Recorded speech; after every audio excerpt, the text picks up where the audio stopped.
This is undeniably the most requested thing you guys wanted me to react to. It is Buffon. So the title of this video is just how good was Gianluigi BUFFOn. I'm excited for this one. This is an older Daily Dose of Football video.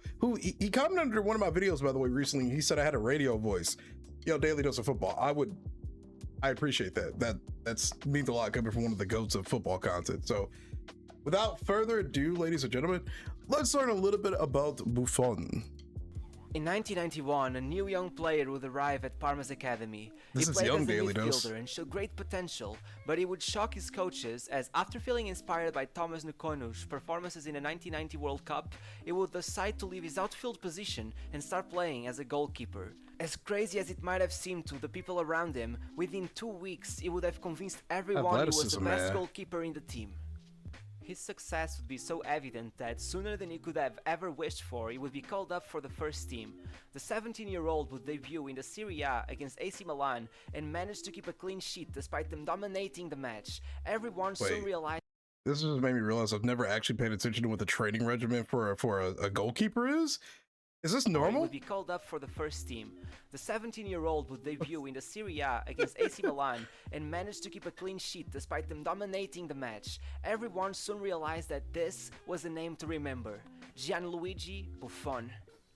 Gianluigi BUFFOn. That same season, he would only play 8 more matches, conceding 1 goal per game on average. On his second season, he would take over the main goalkeeper role at just 18 years of age, helping Parma get an amazing second place in the Serie A and qualifying for the Champions League for the first time in the history of the club, as he only conceded 17 times in the league.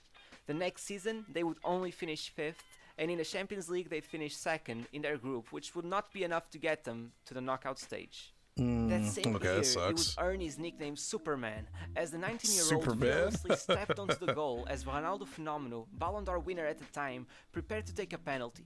Buffon. I cannot stand that I missed out on this era of football, because going back and watching all of these videos, it's like watching a Marvel movie. There's cameos and all of this stuff for me now. Going back and watching all of this and seeing that all of these people, all of these legends literally existed within the exact same time frame infuriates me. I cannot believe I missed out on this. Superman, as the 19-year-old fearlessly stepped onto the goal as Ronaldo Fenomeno, Ballon d'Or winner at the time, prepared to take a penalty. Buffon would save it and take off his shirt as he showed the fans the Superman logo on his chest. That summer, he would earn his first ever international cap in a game against Russia. His fourth season at Parma would be his best, as they beat Bordeaux, Atletico Madrid and finally Marseille in the final to win the club's second ever UEFA Cup. That same year, they also won the Coppa Italia for the second time ever in the history of the club, as they defeated Fiorentina in the final.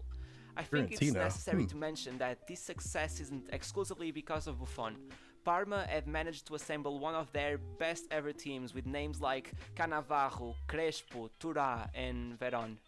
Despite this, he would win Serie A Goalkeeper of the Year, the Bravo Award, which was the equivalent to the Coppa or Golden Boy Award at the time, and get his first ever nomination to the Ballon d'Or. He would play 2 more seasons for Parma. In the last, he would get them to the Coppa Italia final, but they would lose. In the league, they would finish 4th place, but he would once again win Serie A Goalkeeper of the Year and get nominated for the Ballon d'Or. The next year, Parma would finally succumb to the pressure of selling him, as Juventus would offer 52 million euros, by far the most expensive goalkeeper of all time, a record that would be only beaten 17 years later. What might actually surprise you is that Buffon almost signed for Barcelona, but decided to 17 years later. Manuel Neuer? Stay in Italy because of his father, who always had the dream of watching him win the Serie A. His first season at Juventus would go by smoothly, as he would concede the least goals in the league out of any goalkeeper and win the Serie A for the first time, as he took the Serie A Goalkeeper of the Year award home for a 3rd time. In the summer, he would play every minute of the 2002 World Cup, as Italy got knocked out by South Korea, despite Buffon saving a penalty once again. His second season at Juventus would be one of his best ever. He'd start the year by winning the Italian Super Cup. They would win the Serie A for the 2nd consecutive time, as Buffon had the least conceded goals in the league again, and most importantly, they would reach the Champions League final by defeating Barcelona and Real Madrid, as Buffon saved the Luis Figo penalty, which would have led Juventus to being eliminated from the competition. That In the makes sense. final, they would face AC Milan. Despite both teams managing to create dangerous goal-scoring occasions, even hitting the woodwork twice, they would go into penalties. Buffon would have another heroic performance, saving 2 penalties, but it would not be enough as Juventus managed to miss 3 of them, which would see them lose to AC Milan. Despite this upset, Buffon would not only win UEFA Goalkeeper of the Year, but the UEFA Player of the Year as well. The next season would be disappointing, with Juventus finishing 3rd place in the league and of the year for the 3rd time. His next 2 years would be very average, as he would win the league twice, as well as the Serie A Goalkeeper of the Year award. All of this would seem irrelevant, as in 2006, dozens of Serie A players, including Buffon, would be involved in an illegal betting scandal. This scandal would put his place as the main goalkeeper for Italy in danger, but he would soon be absolved of all charges, as it was proven he never put wagers on matches he was directly involved in. Still, Juventus would be charged for match fixing, as they would be stripped of their 2 previous titles, as well as relegated to the Serie B. This drama was put on hold as the World Cup arrived. Italy would finish top. Wait, so they can actually do that? They stripped them of their 2 previous titles and send them down to the 2nd division? I didn't know you could actually do that. I mean, it makes sense though now that they say it out loud. But wow, that's brutal. Top of their group, as Buffon would only concede once. Then they would beat Australia, Ukraine and Germany, as Buffon managed not to concede throughout all of those games. As they reached the final, they would have to face France. Buffon would save Italy multiple times during the match, managing to maintain the draw as they would go into penalties. This time Buffon wouldn't save any, but Italy would still win and become world champions as Trezeguet would hit the crossbar. Despite playing the rest of the year in the Serie B, Buffon would finish 2nd place in the Ballon d'Or, the 4th goalkeeper ever to make the podium, and only the 2nd to get 2nd place or better, as Lev Yashin managed to win it in 1963. He would finish the season by winning Serie B and getting promoted back to Serie A. That year he would be the key player of the team, as he managed to get them to finish 3rd place and managed to win his 7th Serie A Goalkeeper of the season, as well as getting nominated for the Ballon d'Or once again. For the next few years, Juventus would struggle to recover from their relegation, as many key players left the club. They would only win their next trophy by 2012, as they managed to take the league title once again, mainly due to Buffon's amazing performances throughout the year. He would eventually describe this as the 2nd greatest moment of his career, only behind the World Cup final. The next year, he would join forces with Chiellini, Bonucci and Barzagli, as they became the strongest defense in Europe, only conceding 16 goals all season. I think I've heard of this trio before. Is there a video on them? Because I swear I've heard of it before. Let me know. The same year, he would also become captain of the team following the departure of Alessandro Del Piero. Once again, he would keep consistently performing and taking all the domestic awards for best goalkeeper, but in 2015 he would make it to his 2nd Champions League final, as they defeated Real Madrid in the semi-finals. It had been 12 years since the last time it happened, but Buffon was once again in the final. He would face Barcelona, who would beat Juventus with goals by Neymar, Suarez and Rakitic. Still, Buffon would beat Ter Stegen to the UEFA Team of the Season. In the next season, it would beat the all-time unbeaten streak record in the Serie A after managing to go 974 minutes without conceding a single goal, while also managing to keep 21 clean sheets and winning the Juventus Player of the Season award. In the 2016-2017 season, he would once again make it to the UCL final, as he seemed nearly unbeatable that season. The game would be heavily talked about, especially as Ronaldo would face Buffon in what seemed almost like an unstoppable force meets an immovable object scenario. Regardless, Ronaldo would score 20 minutes into the match with his first shot, as he would iconically approach the cameras and celebrate by yelling, "One shot, boom." Ronaldo would manage to score once again, as the game would eventually end 4-1, as Buffon lost his 3rd Champions League final. That's unfortunate. Losing your 3rd is rough. So I gotta ask, what are the injuries like common for like a goalkeeper? I'm gonna assume probably wrists, but maybe that's about it really. How often do goalkeepers usually get injured compared to like your regular player, like your midfielders, your right wing, your left wings? Yeah.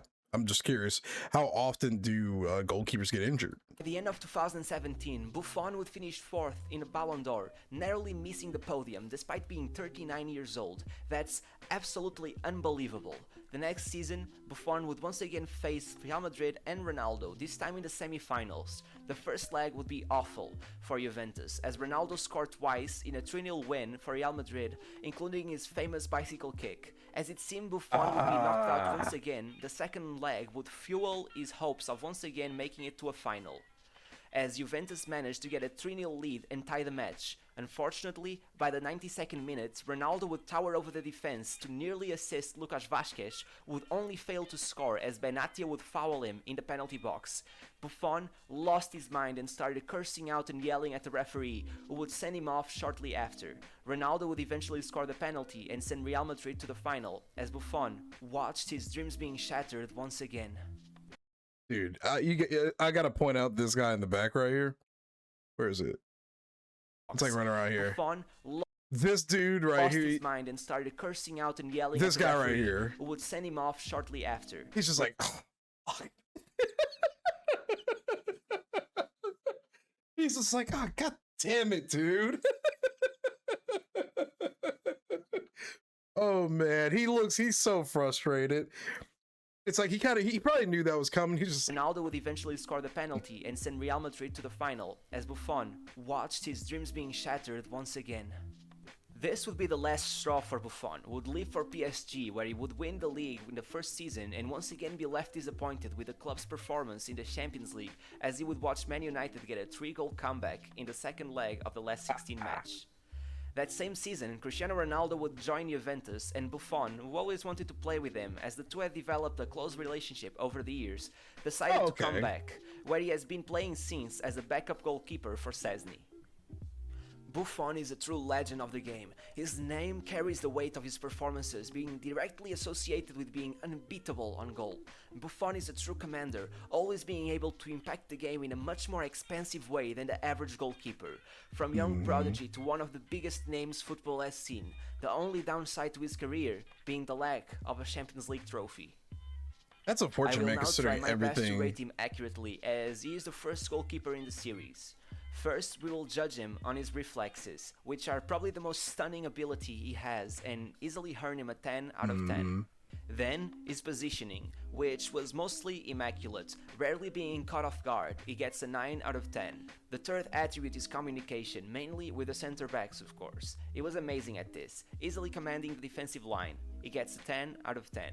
The fourth is shot prediction. This one is hard to assess, as he did get some clutch penalty saves, but he always faced criticism for this part of his game, and he gets a 7 out of 10.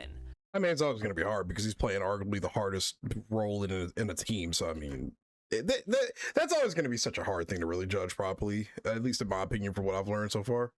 The last one is mentality. He's always been a calm player and he is notorious for that, but it's hard to forget the few moments where he completely lost it, so he gets an 8 out of 10. Everybody Getting cracks into his though. legacy, first we will take into account his consistency. He was always very good in Italy, but he never spent a considerable amount of time outside of his home country, so it's hard to assess just how good he would be, but due to his good international record, we'll get him an 8 out of 10. Yeah. Secondly, flair. It's hard to be entertaining to watch when you're a goalkeeper, but as someone who always played it safe, he isn't the most entertaining goalkeeper, but he surely was charismatic, so he gets a 7 out of 10. Then, we will take into account his trophy cabinet. As he never won a single Champions League, he can't get a perfect score, but he did get a World Cup, which is massive. I'm gonna say a World Cup over a Champions League any day, and it's not even close. Like, I mean, that's a significantly harder trophy to win. Taking into account he spent most of his time in Italy, he also goes down in terms of diversity, so he gets a 6 out of 10. Fair. In That's terms fair. of longevity, he has to get a perfect score, as he has played for 26 years already. Lastly, the icon factor. It's pretty simple. Every 90s kid who went to play in goal would pretend to be Buffon. He is one of the biggest football idols of his generation, easily a 10 out of 10. This totals out to 85 of 100, which is a true statement to how good he was, placing him second on our ranking, only behind Cruyff and slightly edging past Roberto Carlos. It's really hard to dislike a player like Buffon. He has always been a great guy, even with his lower points in life. Being mostly a symbol for excellence in technical terms, the definition of a football role model, even if he did have his bad moments. We just have to hope that others will follow his footsteps. I really want to watch a highlight reel of him right now too. Wait a minute, let's see if we can find a good one that won't give me a copyright strike and get the video banned. This is top 10 times Buffon shocked the world.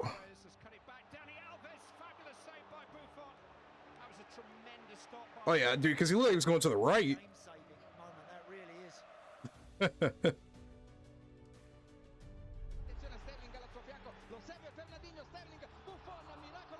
And he's still on it. Beautiful, beautiful. Good sportsmanship.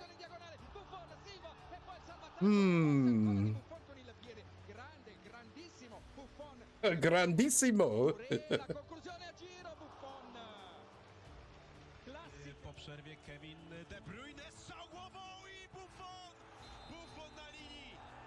Oh, it was right there on the line.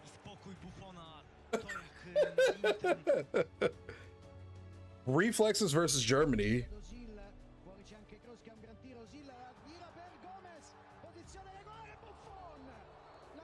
That would have been insane. That would have been an insane goal. Stops Messi at age 42. Oh shoot, okay.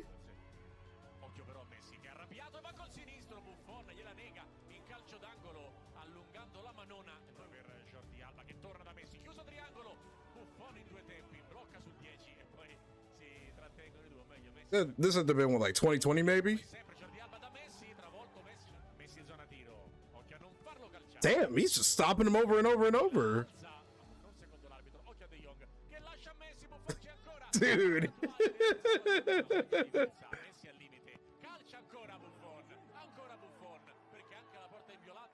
Even Messi's like, damn, dude. Well, Messi probably doesn't know what's going on, but he's like, damn, dude. This is insane. I can't get past him.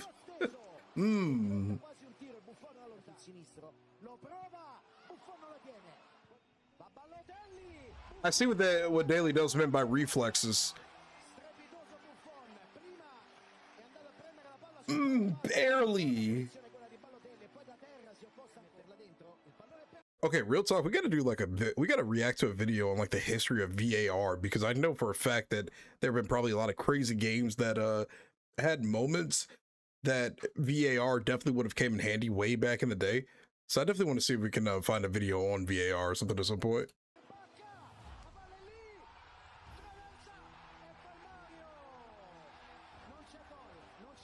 Damn. He's just like, dude, I can't. Impossible save versus Bulgaria. Oh.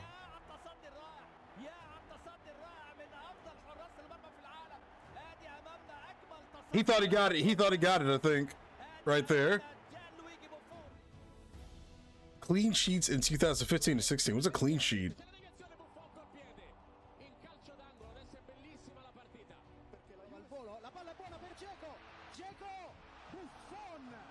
Buffon. That's an interesting block, dropping like that.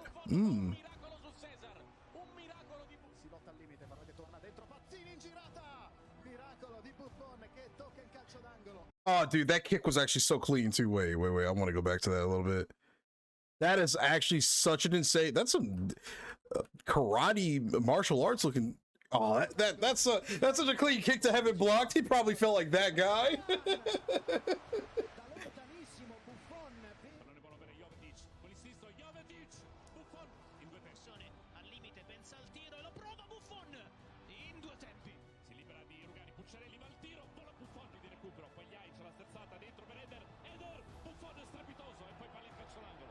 Literally an immovable wall. He's doing this at what age? Damn.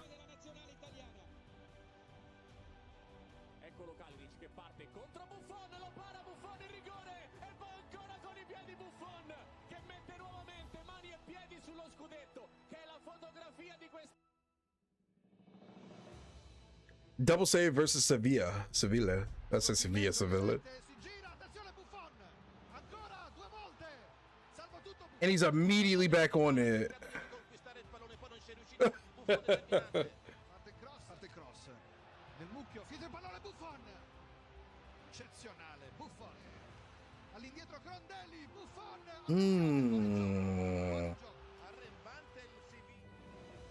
incredible saves versus Lyon. That's the one that we saw in the Daily Dose of Football video. I mean, wow.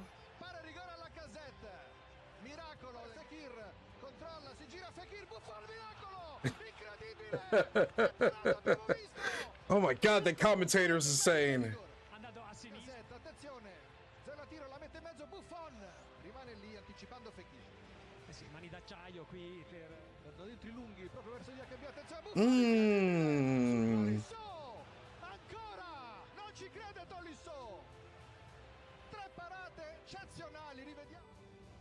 World Cup winning save. Oh, this one's gonna be crazy. Oh man, he was so much younger here too.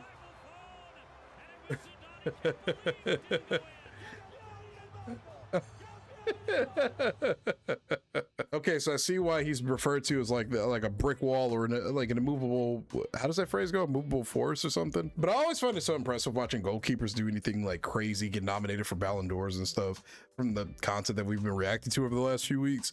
I just think that goalkeeping is probably the hardest job out of any job you could really have as a footballer. There's so many possibilities for an accident to happen. The blame will go towards you. Like, I feel like that role is just very difficult. So it's always impressive and fun to watch these kind of videos about goalkeepers and stuff. So this was my first dive into Buffon. I think I want to watch like a full length like documentary on him or something. That's usually kind of how we do things around here. We learn a little bit about a player, and then we watch like a full documentary kind of like breaking down their history for the most part. I think that's something that I want to do. Thanks for watching. Let me know what you thought about this reaction, and tell me some fun facts about Buffon in the comments down below. And hey, this is your boy Jay with another reaction. It is 2:09 in the morning, so I'm a little tired. I hope you have a great day. Peace.